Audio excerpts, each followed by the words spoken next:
Hi, my name is Deborah Komarnicki, and I'm going to read an essay I've written for you called A Woman's Choice. Respecting the Gray Area. There are many hot issues to contend with these days. For example, there is the condition of downtown Scottsdale, or the approved apartments in the Air Park, not to mention the littering ordinance set to begin in 2012. Some people have an opinion on these issues. I do as well. However, one thing is clear. Not everyone agrees on the way ahead. There are two sides to every issue, and it's not always black or white, or right or wrong, but how the gray area is addressed. For example, although I am pro-choice, I was 23 years old when I learned I was pregnant with twins. I decided to go through with the pregnancy, knowing there were complications and high risk factors related to the birth and unborn fetuses. One child was to be born with multiple disabilities. Would my life have been easier had I not decided to go through with the pregnancy? Yes, but I chose to not abort, and I have never regretted my decision.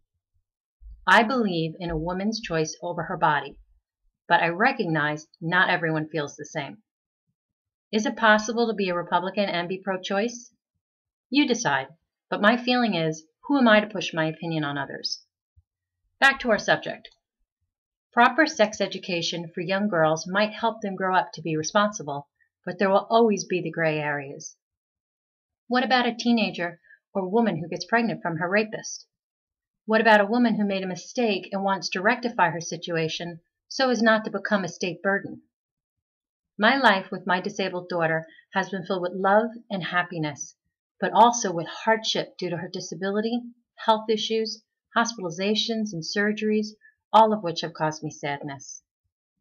Her disability has forced me to measure every penny and alter my personal lifestyle due to financial hardships, alienation, and frustration, all factors in being a single mom. But this was all my choice and no one else's. It is earnest to live a life full of ideals, but there are realities to contend with, such as the fact that not everyone able to have kids should have them, while those physically unable might be more deserving of a child's love.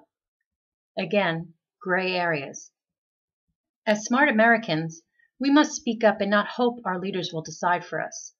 We must talk to our leaders at the local, state, and national level about these important issues and let women decide how, or even if, their bodies will be governed.